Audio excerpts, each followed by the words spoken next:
What are you bidding on? It's magic cards, man. Magic cards. Okay. Magic cards. Magic cards. How long's left? 4 minutes. 4 minutes. It's the countdown. We could make them wait 4 minutes. We could do. Or we could start talking. I thought we already had. Yeah. Okay. Should we do a countdown? 3, 2, 1. Hello, and welcome to another episode of We're Not Wizards. This is episode 9. Ooh. 9 of 49. 49 now. 40, well, we're kind of being clumpy. But it's our first anniversary. It is. It's our anniversary week. So congratulations to you, Colin. Congratulations, Richard. We're shaking hands, and that is our hands. So this episode can only be called one thing, which is the big happy anniversary show with us both. Because that's good grammar. So, how are you doing? I'm alright, apart from my illnesses. And... Oh, yes. But this isn't a health and well-being podcast. No, we don't care about that. This is a sociopathic podcast, so we don't care about your feelings or how you are or anything like that. Forever alone. Forever. Me cry. Watching those tears. You good though? Yeah. Cool. Well, enough about caring. Let's talk some cardboard. Now, people might be confused, but there is a reason that we do this. And the reason that we do this is because there's quite simply not enough podcasts about board games. There isn't. I've looked. There definitely isn't. Don't bother looking either. and the other reason that we do this is there's just not enough podcasts with two guys. No. Definitely not. It's a dying art form. It is. Kind of. A little bit. So we're here to talk. It's us back again. Mm. And I think a year ago we had pressed the button and we were wondering what was happening with kind of like people downloads and stuff like that. And your mic's rubbish. We're mic rubbish, and you're not leaning into the mic. Our mic wasn't rubbish. We just didn't know how to use the software. We just had no idea what we were doing, so now we're back. But we have been playing some games. Mm-hmm. As long as those games don't involve resource management in a potential 1920s battlefield with big mechs and start with the letter S and end in the letter E.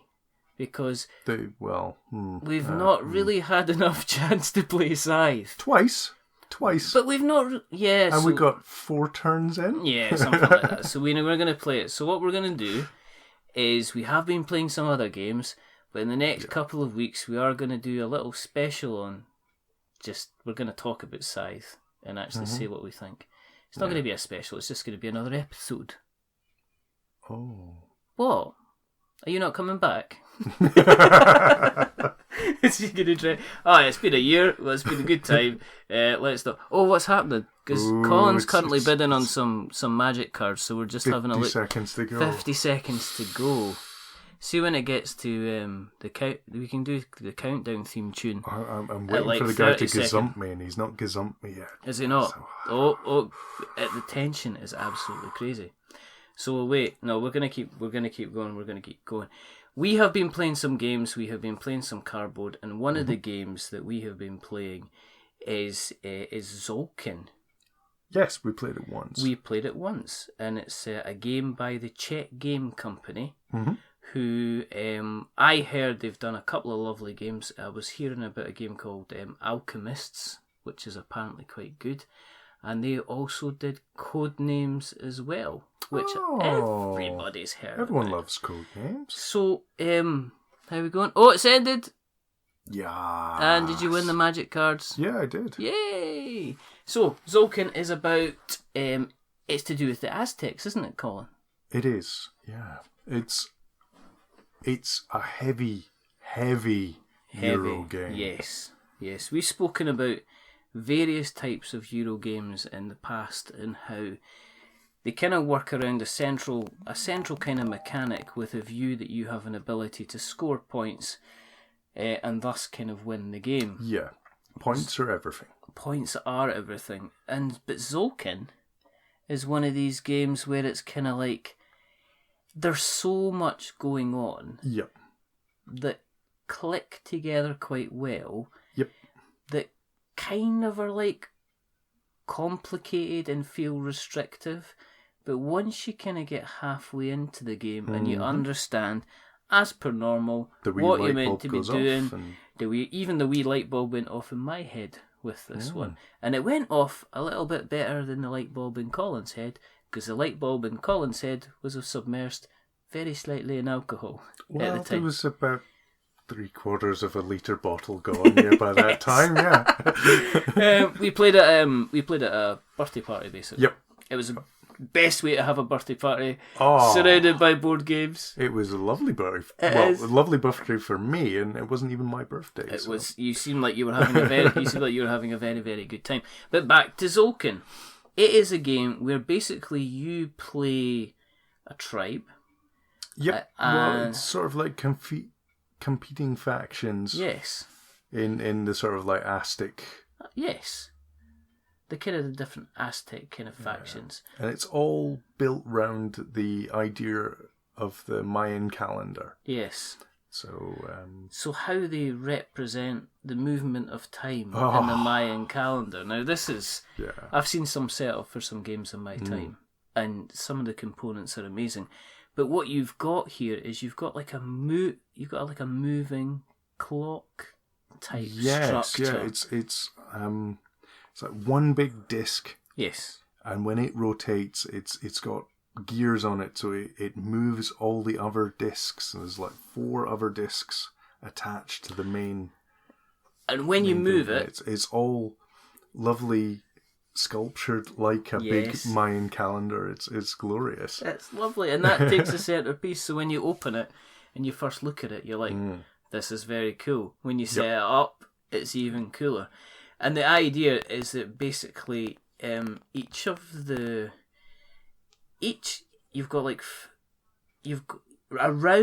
each kind of circular rotating cog, you've got sections.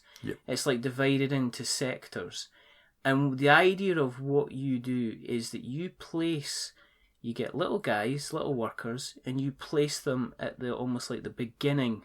And as they rotate round, they rotate, and you get offered kind of different things that you have. So you've got things like the longer you keep them on, the better the reward. The reward.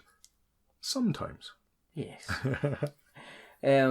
But you can collect things like wood. You can collect things like grain as well. And that's kind of like your main. They become like your main currency. You can go on. You can collect other things, minerals as well.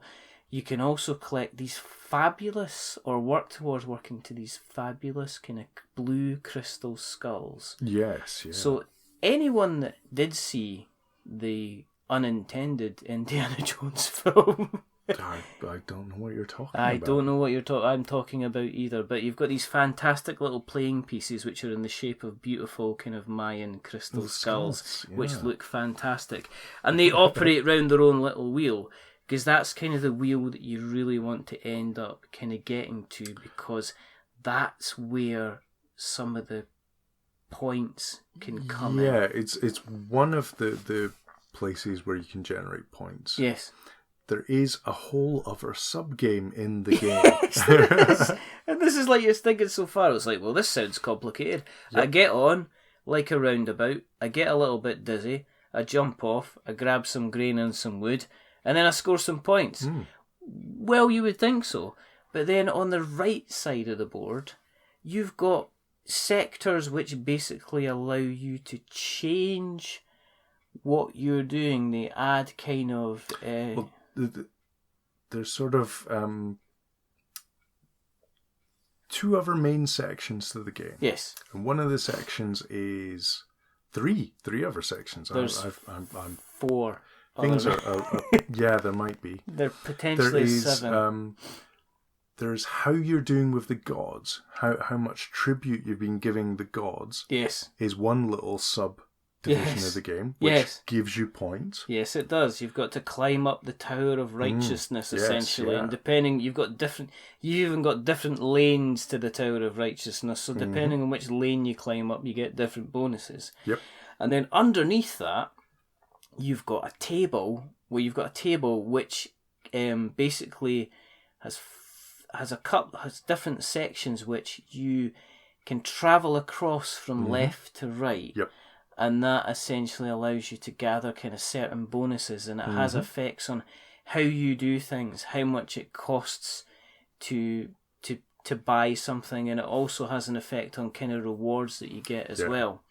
And then on top of that, as if that wasn't enough, and dear listener, it's perfectly fine to pause the podcast now, go and get yourself a nice little drink, and come back again, because not only that, you've got the ability to buy kind of buildings. Well, you've got the technologies first. Yeah, just more and more. The column, another column is how technologies affect your different abilities. So it's how fast and how many resources you need to do all the other actions. Yeah.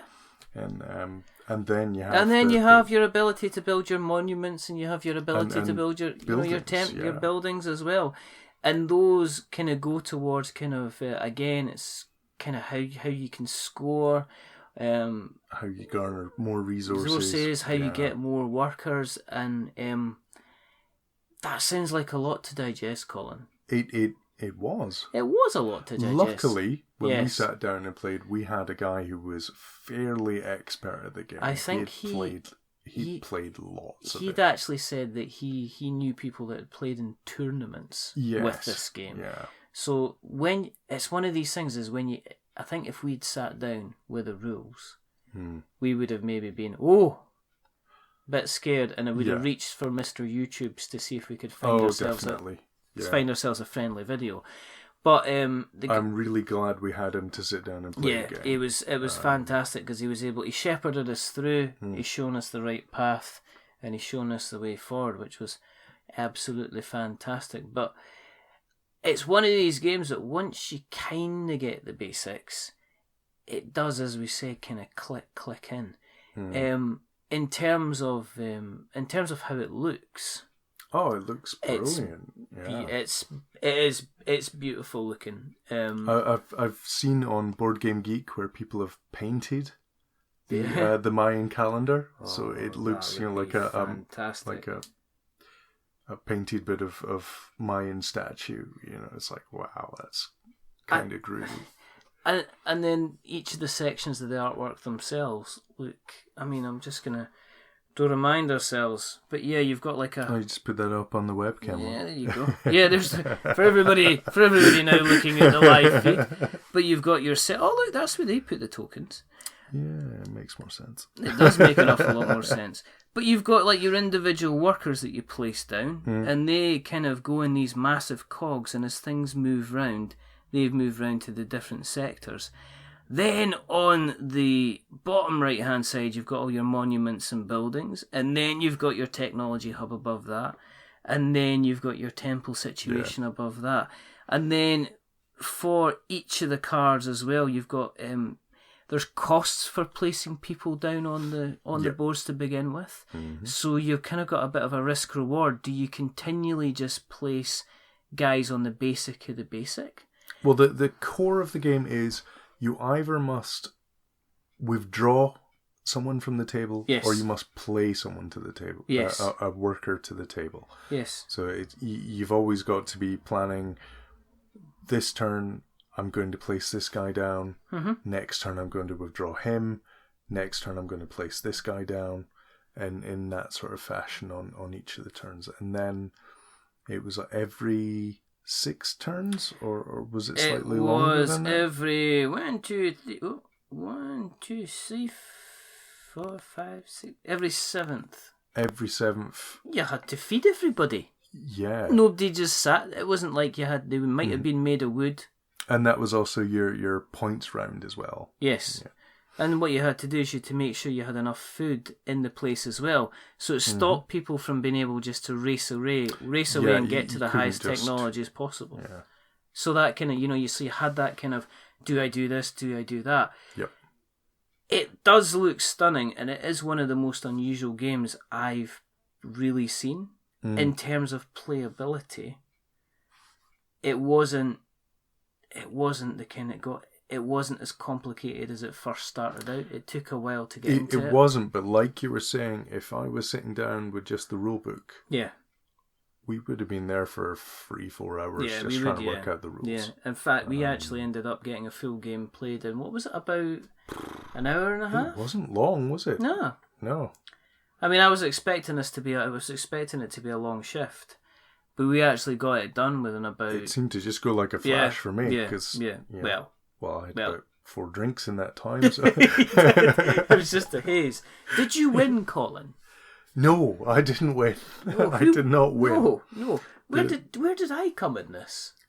I think you bet me. I think I did. Does that mean that I like the game? I think Leo bet me as well because I was playing Leo once Leo left. Yeah, and being your competitive self, you were in that horrific kind of snake eating its own tail quandary where you wanted to win, so you ended up beating yourself to get through. So it was quite. I just remember you looking a face of pure guttedness as you kind of went, I've just beaten myself. It goes for about, usual places, 50 quid, 40, 50 quid. You'll probably be able to pick it up an awful lot cheaper. In terms of how it looks, as we say, it looks stunning. It's worthwhile just having a look, just to have a look at how a board game can be. There's lots of board game there. And there's lots of learning the board game. Yes, there is. And there's multiple different ways of winning the game. It's very nice that way. There's lots of different ways to generate points. So you're not stuck with the same tactic every single time you play the game. No, I liked it. I would definitely play it again. I would. Yeah. I think now that I know the basics behind it. Same here. It would be getting back into the tactics. So that is. So We're Not Wizards. We recommend it. We give it a couple of thumbs up and a wee couple of random stars. Eight stars. 8 stars. 8 out of whatever. I don't know what that's out of. It doesn't even have to be out. Don't give me that face. It doesn't have to be out of anything. It's just 8 out of 50. That's mean. Oh, I was going to think of 8 out of 100. I didn't want to make anybody cry. The next game that had been played, I played it very briefly and we didn't get very far on it, but you and Mr. Leo, hello Mr. Leo, but you played a game recently with Mr. Leo, which is Death or Victory. Yes. Which is by the Plastic Soldier Company. Yes. And for people who aren't aware of who the Plastic Soldier Company are, the Plastic Soldier Company make a game that me and Colin love very much, which is Quartermaster General, which we like an awful lot. And taking along the same kind of lines but a completely different theme is Death or Victory. Death or Victory. What's it about? What's the message? It's about the Peloponnesian War. Whoa! Oh! I knew you were in the mirror. Yeah, boy! You were in the mirror going like that. Peloponnesian. I didn't realise. I thought you were like doing breathing exercises or something like that. No, dear God. I didn't realise you were practising. Right, so it's about the... Well, it's about Sparta v Athens in the old...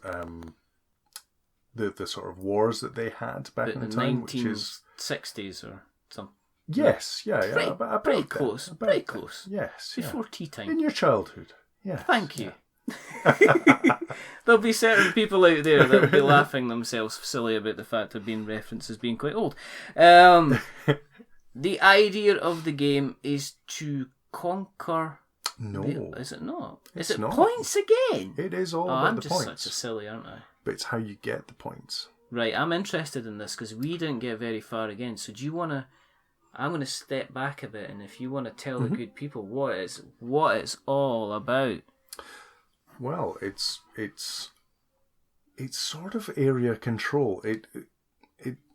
takes an awful lot from the game it's come from, which is Quartermaster, which was based around World War II. Yes. And was very much asymmetrical. So there was 5 factions in that game. In Victory or Death, there's only 4 factions. Yeah. It plays a lot faster taking that 5th faction out. Yeah, yeah. Now, the core of the game is you're trying to build cities and expand your empire, and you're also trying to cripple your opponent. Okay. And the asymmetrical of the game is the Spartans are very, as per history, are very militaristic, and their way of generating points is by killing the opponents. The Athenians are sort of the reverse. Their whole strategy is around their naval power. Yeah. And they have an awful lot of things that will generate them points if they have navies in certain areas. Are they kind of like Japan was and the UK was in Quartermaster General? A little bit more? No. I should just shut up. Every faction in the game, yeah, because of the new mechanics, plays similar to the Japanese played. Ah, okay. So all factions in Quartermaster, there was the Japanese, and they were very difficult to play because all of their sorry, I'm jumping ahead of explaining the game, aren't That's fine. I've written down also Death or Victory instead of Victory or Death. Yes, yeah. I don't know if I can't remember if I said Death or Victory. But as you know, this is a year on, and if it wasn't me actually saying something bloody stupid in the show, then you'd think I'd been replaced by a robot. Anyway, moving on. Body Snatchers. That's a good film. Yes, so you have the different factions. There's 4 factions. There's the Athenians, the Spartans, the Delphinian League, and the Corinthians, who were... There's a lot of big words in this. Yes, yeah. If you're familiar with Greek history, then you'll go, oh, right, yeah, totally. Of course. Yep. Yeah. Now, the Delphinian Leagues, their whole basis is about generating points. They have so many cards that just generate points and points and points. That's how Leo beat me in the game. Oh, you never said that. Yeah, I never said that. You never said that. Okay, that kind of puts an interesting twist on things. Yeah, and the Corinthians are sort of the anti-them, if you know what I mean. They have an awful lot of cards to muck up the Delphinians. Yeah, so But each faction plays completely different when you're sitting down and playing it, and that's the beauty of the game for me. Mm-hmm. And the replayability value of the game of each faction is so different. How the actual game mechanics work is you have a deck of cards. Right. And you draw 10 cards, and then you have to scrap 3 cards, so you only ever have a hand of 7. All right. And with that hand, you play a card. Mm-hmm. That's your action. Mm-hmm. And depending on what that card says is what you do that turn. So if it's land battle, then one of your soldiers or one of your boats fights a land location. Yeah. If it's navy battle, then 2 fleets will fight, and you just remove the opponent. There's no dice rolling or anything. No, it's just, automatic win if you've got the card there. But the beauty of the game is there is specialized cards for each deck. Yeah. So you have things called status cards. Yes. And they are a card you place down, and it's out in front of you for the rest of the game. Mm-hmm. And you always have the effect of that card. Yes. So in the case of some of the things... will give you victory points if you can. I was playing Sparta, so I had a card that whenever I remove an enemy piece from the board, I get a victory point. So I basically just stood killing my opponents for most of the turns to try and get victory points. So it's like a case of building up kind of modifiers and game changers in order to change to make the board kind of like your own, yeah? Ish. Yeah. The other thing about the game is you have a thing called a prep card now. Mm. And that is using the same mechanic that the Japanese had in the original Quartermaster game. Yeah. And that is a card where you discard a card and you get to play this prepared card face down. All right. And whenever something, there'll be something written on the card that will say, if an enemy hoplite attacks one of your hoplites, reveal this card. Yeah. And if you reveal that card, you then follow the text, and the text might be, ambush, you actually kill the attacking army. Oh, cool, okay. And things like that. So like reaction cards and stuff like that. Yeah. Because you had reaction cards in Quartermaster General. But it was mainly, that's what the Japanese force was built around. Yeah.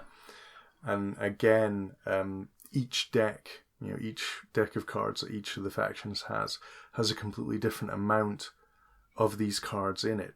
Yeah. So I think the Spartans have 36 cards. Yes. And about 9 of them are land battled cards. Yeah. And 6 of them are muster cards, and all the rest are the prepping cards and everything. Yeah. And then Andy, he was playing Athens. Oh, right. Okay. And he had this huge deck of 35 cards. Mm.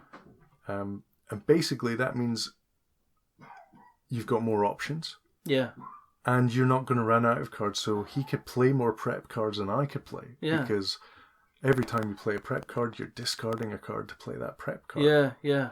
So if I played a lot of prep cards, I'm going to run out of my deck faster, and then I'm going to have no cards. Yeah. And I'll be sitting, not able to do anything in the last because turns of the game. Am I right in saying that you start to basically shed victory points once you're running out of your deck? As soon as you can't play a card, you lose a victory point. And opponents can play cards to make you have to play a card or discard a card. So if say you've ran out of your deck and someone plays a discard 4 cards and you can't discard any cards, you lose 4 cards. You lose 4 victory points. And if at the end of any turn, one of the factions, because it's broken down into Sparta and Corinthians are the oligarchy. Yes. And the... I've heard that before. And modern politics, we're not allowed to mention that. We don't talk about it. And the Athenians and the Delphinian League are the demos, because they're representing the Greek city-states that took on democracy, and the Spartans are like, no, rule of might. Yes, thank you very much. Yes. It looks clean, crisp. Yep. The artwork is decent on the cards. I really like the artwork. Yeah. The board is up to kind of plastic soldiers usual standard. It's functional. It's all good. Yeah. These are guys that have managed to get themselves a decent set of mechanics. The game's a beautiful idea. Oh, they're tweaking it and they're changing it all the time now, and it's almost like they've got a confidence behind them that they've then looked back into the history books and said, okay, they did their World War I version of Quartermaster General. That was their latest Kickstarter. Yeah, was the World War I game. And then obviously they've then gone ahead and they've brought out this little beauty. It looks, as I say, it's a lovely looking game. And it also helps if I pronounce what it's actually called, but it is Victory or Death. It's Quartermaster General, Victory or Death, well, there you go. The Peloponnesian War. Oh, is it? All right, okay. You're bringing in that in again. Okay, you just have to keep saying it. It looks like you can get it for about £28. If you shop around, yeah. Yes, it looks nice. It plays... Again, it's one of these games you've got to get into it to understand it fully. Once you sit down and play it once, you'll always have that wee light bulb and you go, all right, totally. This is what we do. And then you have the joy of each of the 4 different factions plays completely different. It's the same game, but you have a completely different feel playing each of the different factions. Okay. They are that asymmetrical. It's not mirrored. The way I was describing it kind of sounds mirrored. Yeah. But Corinth and the Delphinians play completely different. It's very, very kind of It's everything is their own skill set. If you've played Quartermaster General before, you'll understand what we're talking about. It's like asymmetrical in terms of the types of powers. There's no kind of massive head off between two powers. So and the reason why it's called Quartermaster General, I should have mentioned this, is everything is about supplying your armies. If you can't supply your armies, they all die. Go. Yeah. And to supply them, there's got to be a route from your supply zone in this game, your cities. There's got to be a route from your city to your soldier. And if there isn't a route to your city, soldier, or boat, they die. Because when we were playing the game with Andy, I was able to get a fleet round Athens. Because I thought he would kill that fleet straight away. And then he just looked at me with bitterness in his eyes. And he had to remove all of his fleets off the table. It was about 4 fleets he had to take off. It was like, I didn't realise. Sorry, man. Did you grin? A wee bit. Did you? But Leo won. Oh, Leo, he got this amazing combination of 2 status cards that if he had a city in this zone and he had a fleet defending this zone, and because of those 2 cards, he was getting like 7 victory points a turn. Whoa. And the best amount of victory points we'd been able to do on my side was 5.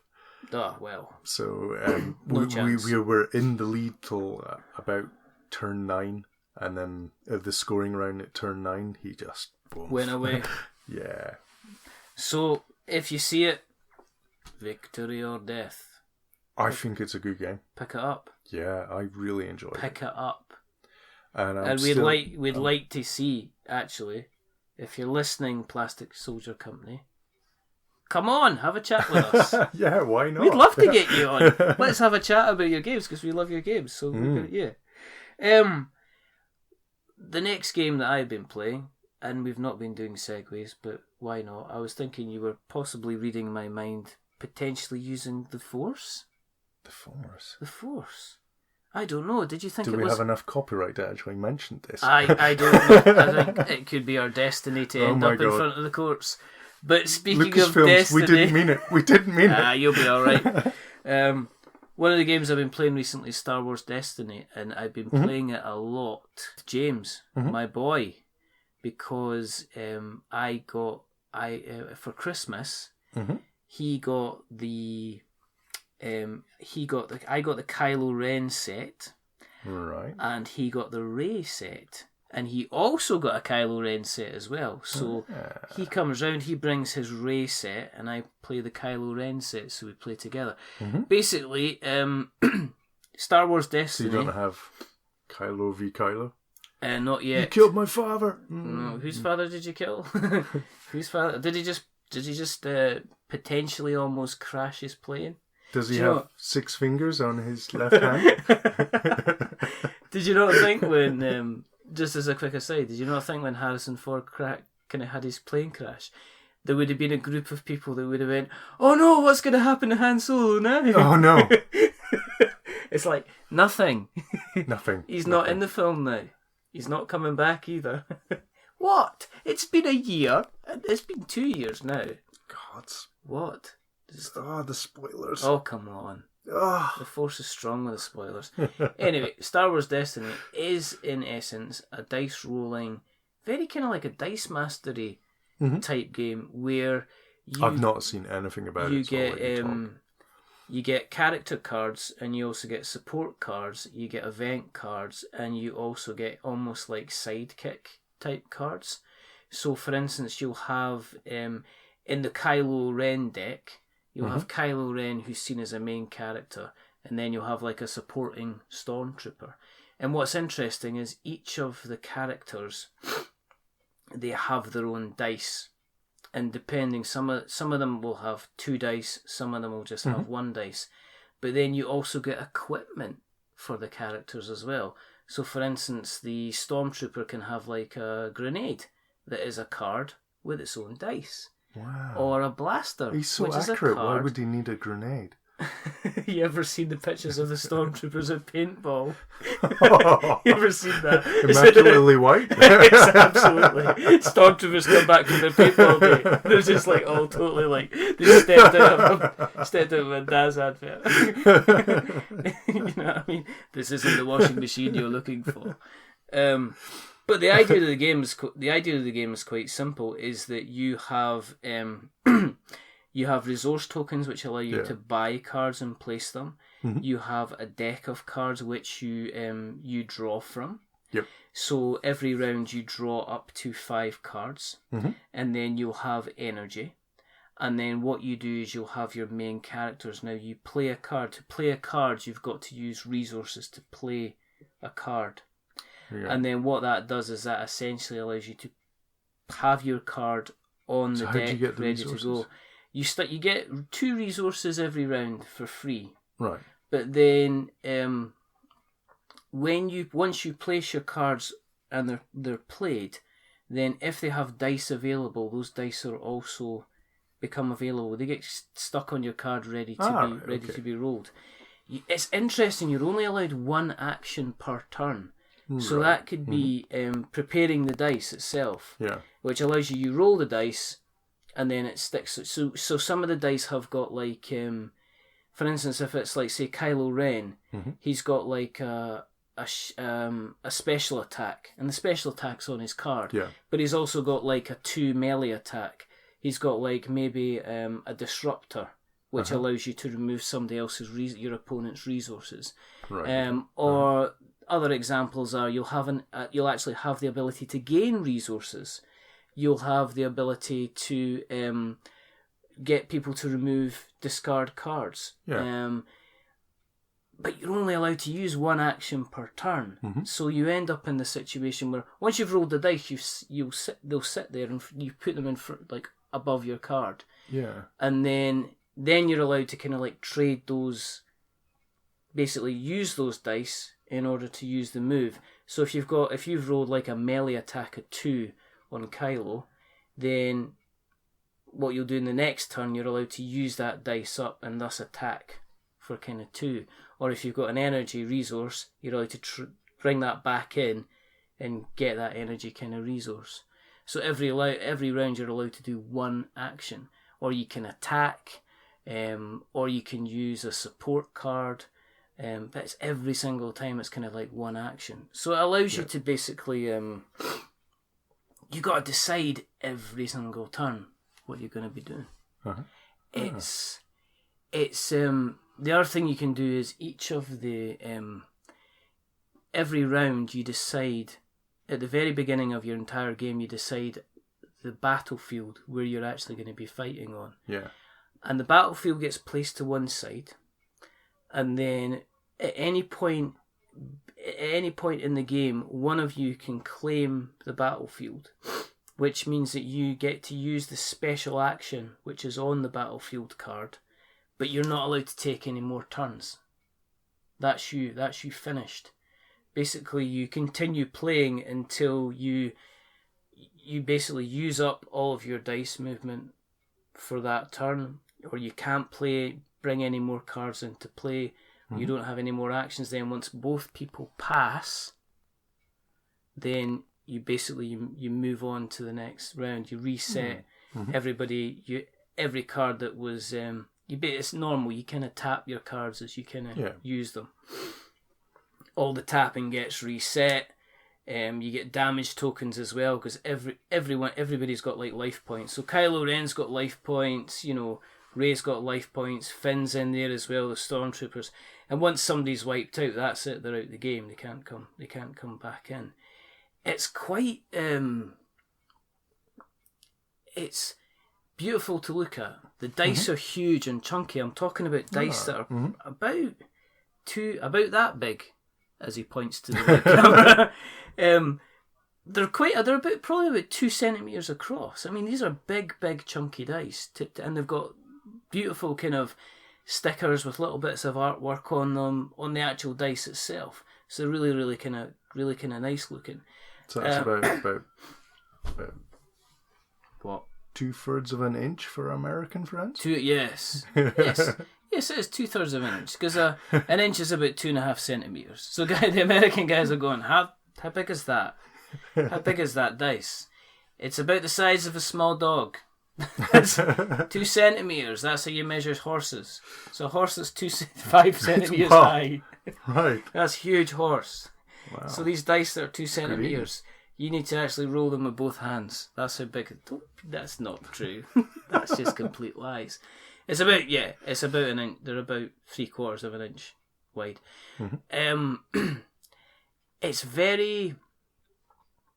It's balanced in terms of knowing how to say this. In the games that I've played, and I've played against Andy as well, and it's the normal thing as if he wiped the floor with you. I had the chance to wipe the floor with him as well. We had a balanced game, but it depends sometimes who plays Ray, because Ray she's a relatively quite powerful character. Is there more than just these 4? Well, you've got Ray, you've got Finn, but then you bring in your booster packs. And I've not mentioned the booster packs quite simply because we've not gone out and bought any. Right, okay. You know, You've just stayed there. I've just stuck with the core game just now, quite simply for the fact that it's enough. You can rip it open. You can get it set up within about 5 minutes at the most, and you can get playing within 5 minutes. And for me and for James, that's kind of perfect. You can buy booster packs. Obviously, the booster packs are kind of random. Is it just the Force Awakens characters, or is it? I think at the moment it started off with the Force Awakens, but they've gone back into it. Yeah, did you almost say Star Trek? Yeah. Did you? Live long and prosper. Oh, that'd be great. That'd be fantastic. You've got your. I'm putting down Chewbacca. Who you playing? I'm playing Sulu. Picard. It's the Picard. Picard. The line must be drawn here. Oh, great! You want this? It's a secret. Oh, you might as well bring the X-Men in if you bring the Picard in. Or Locutus of Borg. Locutus of Borg. I'm Locutus of Borg. I've been stuck on this starship for some time, but the line must be drawn here. Oh, great. Shall we move back into Star Wars again? Okay. Well, you said Star Trek. You messed it up, sir. And they call him Paul Mohadib. What is the movement of the third place of the third phase of the fourth moon of the... What is the small mouse on the second moon called? Why has it got blue eyes? It is because of the spice. Pygmy Jaboa. Spice is life. Oh my goodness. Where have we gone? We've gone everywhere. Anyway, yes, you can play the original characters in the booster packs, and that obviously opens it up to the entire universe of Star Wars. So there will be, no doubt, bounty hunters and everything like that. Wow. In all honesty, I've not kept up with it because I know if I wanted to keep up with it, then I'd be... Is it Lucky Dip Booster? Is it? Oh, right. It is. And you and me have been here with Dice Masters before, and we know how that ended up. You end up spending a fortune on them to say it's back to being back at school again with the flipping football album. Got. Yeah. Need. And you end up having like 52 Spider-Men. Well, this day and age you have eBay. I suppose you do have. I want eBay. him, and I want that dice. It does look good. I mean, presentation-wise, it's a lovely looking game, and the artwork's very good. It's very, very fun. It depends again how far you want to go down the rabbit hole. Right. I think I've consciously made the decision not to get into the booster packs because you can quite easily go out and spend a lot of money. Is it like Magic with the booster packs? Yes. Have you looked it up online? Is it very much pay to win, or? No. I think can you just make a deck which is just so much better than anything else? Or I think that is it balanced, or? I think it can be balanced because you've got the dice there. It can be random, so it's quite easy to kind of like turn around. I know it's fine though. I love Dice Masters though. Dice Masters was really like. It's only us that got into it though. I know, that was a shame, but you can get them everywhere now, so it's fine. It's fine. We really liked it. We had a lot of fun with it, and we're continuing to have a lot of fun with it. Will we delve into the booster packs? Probably not, because James likes Pokemon a lot, and he's been down the route with Pokemon as well. You know, Magic, I've still not played Magic. Haven't you? Do you hear that, Brian Wade? I've still not played White Magic. Not even once. That's Brian. I just bought some Magic cards. I know you bought some Magic cards. You're going to have to teach me how to play Magic. It's not that good. Anyway, Star Wars Destiny, you can pick up the core set for about, I think it's about 18... I think it's about £18 or something like that for a basic set, if not more. It's very, very good fun, and we like it a lot. The last game we want to mention is, and this is a game that I play by myself. No, not that game. That's a different game. That's my happy card time. It's Sans Elite. Now, ages and ages ago, I mean a year ago, Mr. Jeffrey Greer was typing away on a DM on Twitter, saying, like the show, maybe if you change it to a no, like the show, but we need you to watch out for your volume because it could be a bit higher. And then he brought out his Kickstarter, Sans Elite, and then we got it, and then I've been playing it. And for those who aren't aware of it, it's like it's a pyramid solitaire game where the idea is you build a pyramid of cards laid down. So you have lay down the top card, which is the enemy base, and then 2 below that, you cover up half the card deck, and then 3, 4, all the way down until you get about 8, I think it's eight cards at the bottom. And the idea is the different cards have different properties. So you get land, you get water, you get mountains. And the idea, and you also get research bases as well.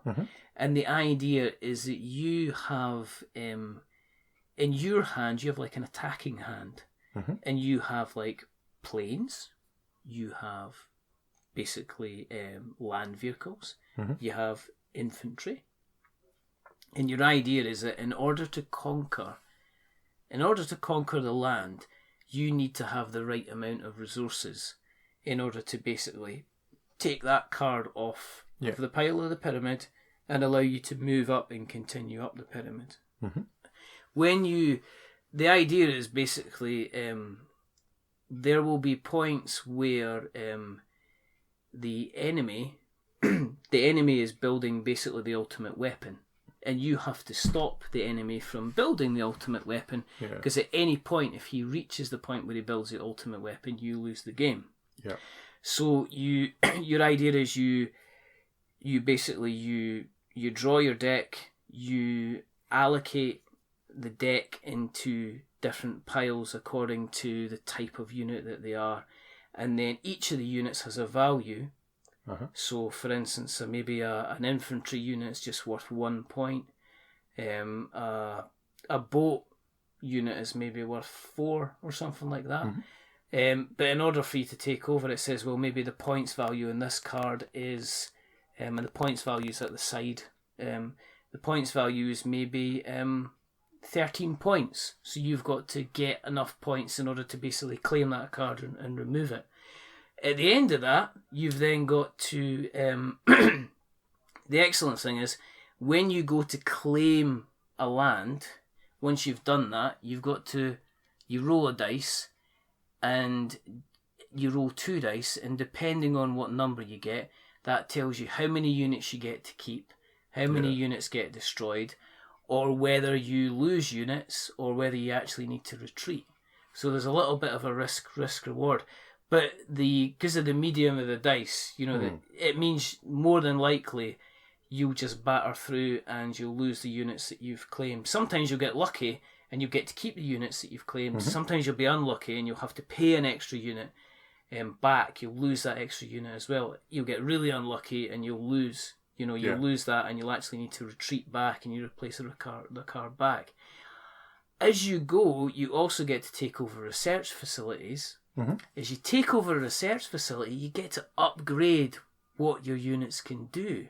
Right. So, for instance, like There's an upgrade unit where it allows you to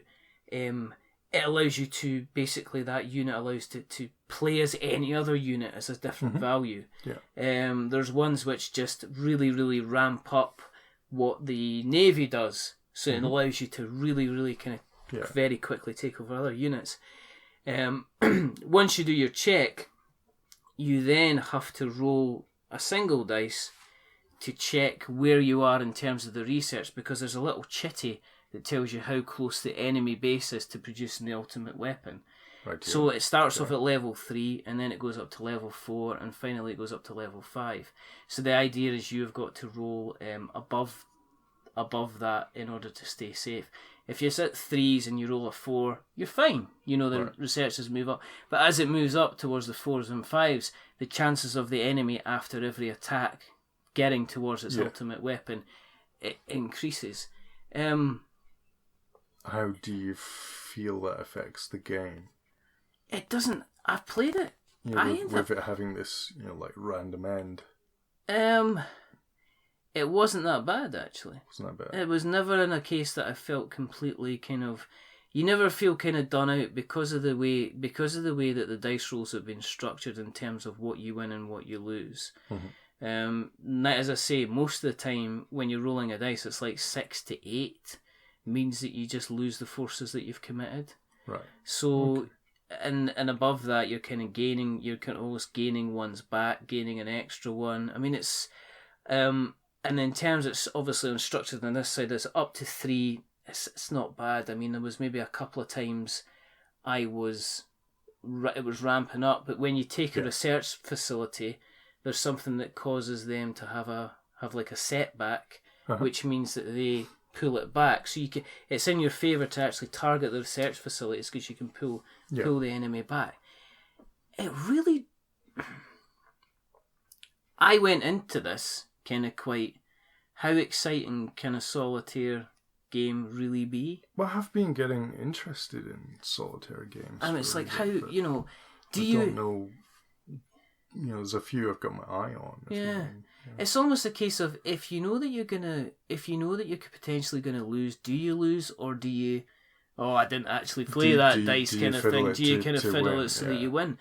But it's kind of structured in such a way that you never. There's dice in it, which means there's the random chance. But as I say, it's worked out, so it's not that bad. And there are ways to kind of always pull it back. It just depends on how tactical you want to play it. You can head straight for the prize, but the danger in heading straight for the prize is that you don't hit enough research facilities, so you don't upgrade enough of your units. So therefore, it becomes harder and harder because as you go up the pyramid, it costs more units or more unit points in order to take over areas. Is it a set layout then? No, it's the pyramid itself is random. So the actual places, the actual units, the actual geography that you'll have to overcome is random. And the research facilities can end up pretty much anywhere. You can get lucky and you can have a research facility sitting right there in front of you. That means you can upgrade your unit straight away. You could get maybe a bit unlucky with how it's been laid out, and you might not have research facilities until you've maybe up to the 2nd or 3rd level. But the mechanics are good enough that you get involved in it. Right. Okay. You don't kind of feel that you're being cheated particularly, or it's particularly unfair. But it is something you can't rush through. You kind of take your time. Because I sat down and I thought I'll have a quick game, but it did take me a good 45 minutes to get through it.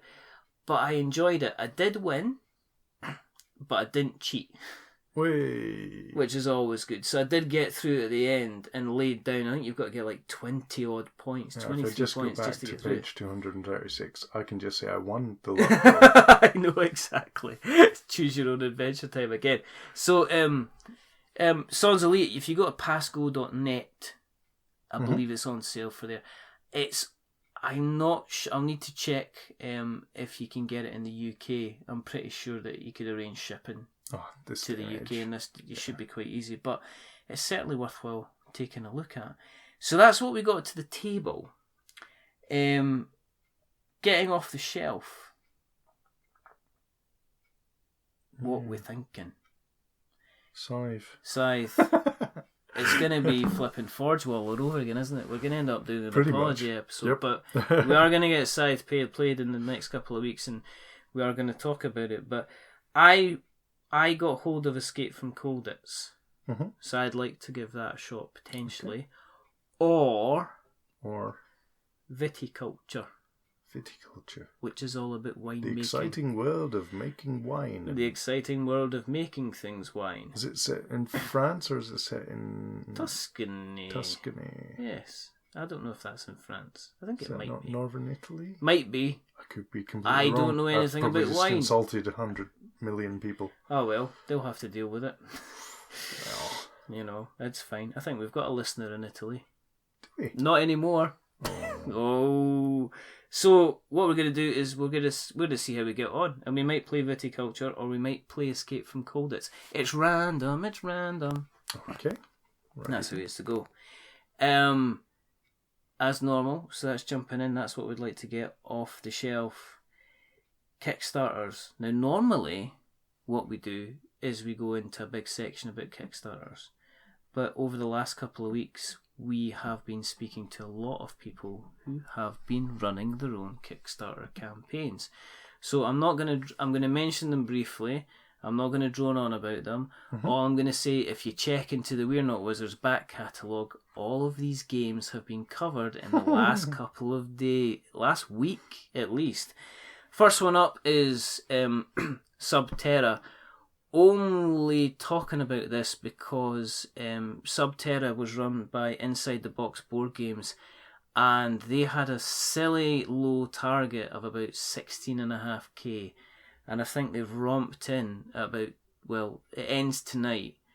In fact, it might be ending very, very soon, but they so far have romped in with about £327,000. So they've done pretty well. And me and Peter have done a series over the last couple of weeks just to, because it was like a developer diary type thing. Oh, lovely. Just to kind of talk about what he's been doing and what he's been up to. Right, let's just have a look at this. It is 2 hours to go. It's sitting at £350,000.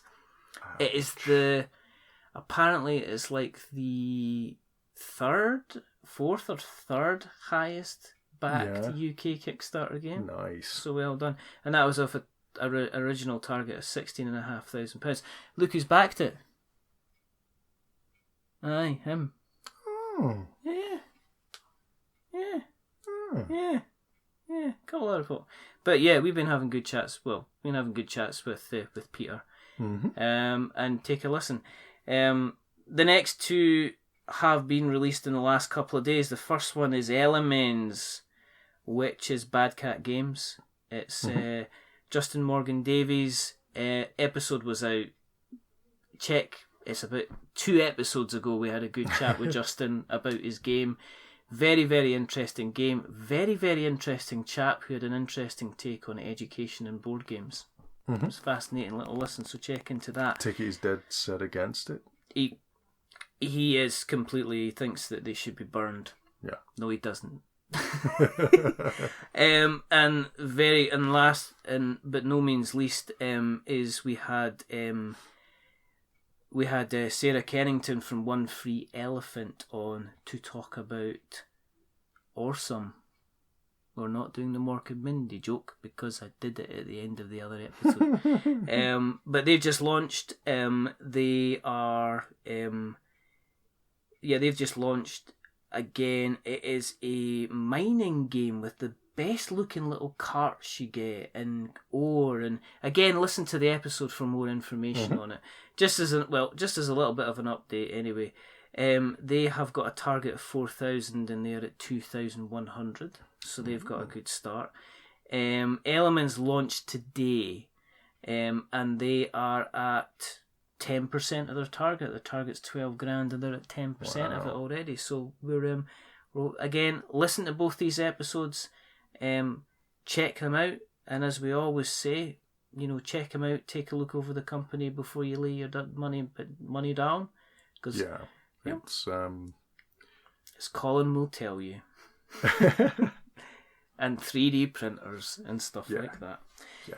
Anyway, quick moving out to the potentially the last bit of the show, because we've gone on for a little bit.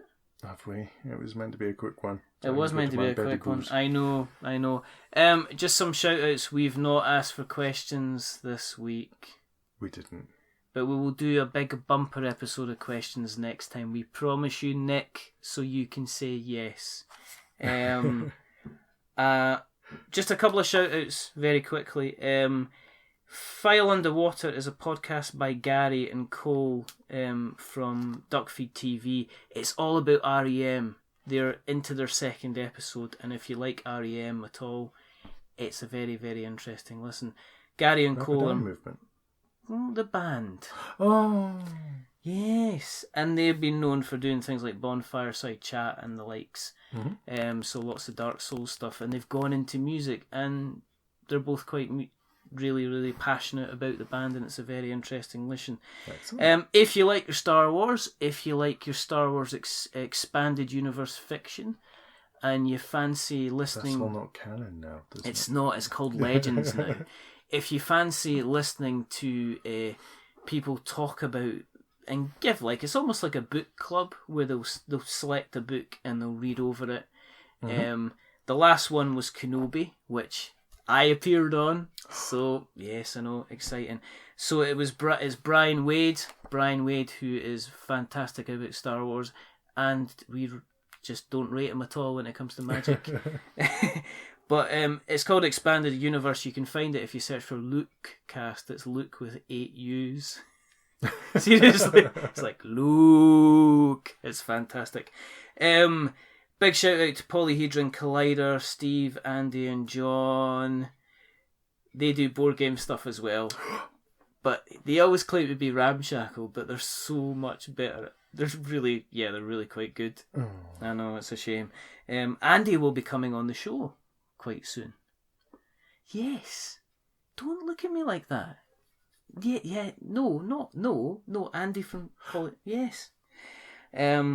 I have to mention the man who is the worst, which is Jeremy Greer, who's currently doing about 20 million podcasts, including Monster of the Week, which is about supernatural, Dark Insight, which is about video games. He does that with Vader and Cliff and Joshua, who's also known as Morbid Beard, who are all fantastic people. And he also does Don't Give Up Skeleton, which is about Dark Souls. And Rank Everything, which is about, well, you've got Colin and Adam and Andrew all talking, and Adam as well, all talking about ranking everything from music to movies to food to video games. And it's a nice little interesting series. They've still got Guns N' Roses at number 1 as Appetite for Destruction as I know is the best album of all time. And they've got, yeah, and they like Oasis as well. Well, Adam likes Oasis and just... Anathema Alternate 4. Yeah, I know. And finally, last but no means least, Mass Movie Side, which is Gary and For Trevor Alone. Because every single time they do a show, they take the actual Michael out of us completely. Every single time, about us rolling dice. Don't cry, it's alright. Rolling dice and going nowhere near women. So... Well, they're half right. We don't roll dice. We definitely don't roll dice. So it's all good. What have we got coming up? We have got some other interviews coming up over the next couple of weeks, as always. I've started playing D&D. Have you? Yes, I've started playing D&D, which I'm doing it kind of on an online thing with David Steele, who does the Steel Empire, and Nick Jones, Nick Jones, as well. And we're doing that. Oh, excellent. Are you enjoying it? Do you see why I played so much of it? Kiona, I think it's a lady by the name of Chaotic Anarchy. She's involved as well. It's we've just done our first session. And Are you a complete noob? I am a complete noob, but I managed to. I'm playing as an orc, a chaos orc, with low intelligence. He's called Poe. Okay. Potato. Don't you? What? How high can you count? 4. What do you mean how high can I count? What's that supposed to be? It's alright. Doesn't matter. I don't matter. Alright, okay. Right, okay. Fine. And that's about it. I think that's the time to call it. We don't have questions this week because it's too... No, what I would say is for anyone in Scotland... Yes. There is a wee Comic-Con coming up quite soon. Yes, there is. The Dunfermline Comic-Con. The Dunfermline Comic-Con, which is on the 11th of March. And its doors open at 10 a.m. until 5 p.m. You can get your tickets if you search for Dunfermline Comic-Con. And I think it's $7.50 for adults, and it's about £5. No, it might... Yeah. £5 for children to get in. There will be stalls there. There will be comic book artists. There will be people doing cosplay. There was a guy dressed up as Doctor Who last time. There was a guy dressed up as Iron Man last time. There was a guy selling Star Wars figures last time. It's run by Albie, who runs the Little Shop of Heroes, which is the local greatest little shop in the world in Dunfermline. So hello, Albie, because we know you... You do listen. That's good shout there, because I would have forgotten about that, and it is very, very soon, and we can't. It's just in case we don't have another episode. Just in case we don't have a bit, we are going to have another. We are going to have another episode. Octoberish. No, definitely not. We have plans. I think that's about it. Yeah. There's only a couple of things to do, and the first thing is to remember. I don't even know why I'm pointing at you. You're getting quite passive-aggressive. I know, I've stopped pointing. It's to remember that we are many things. But we're not otters. No, we've done this before. Did I kick it up again? Right, try it. We are many things, but... We're not goldfish. No! Right, I'm going to have to cut this out. Right, once more. We are many things, but... We're not wizards. We're definitely not wizards. Absolutely. Except that one time. Wade. Don't think I've forgotten it. So until next time, it's a goodbye from Colin. And it's a goodbye from him. So, goodbye. I'm going to do the...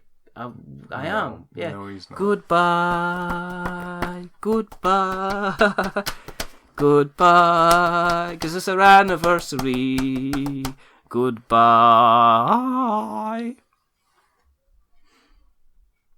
See?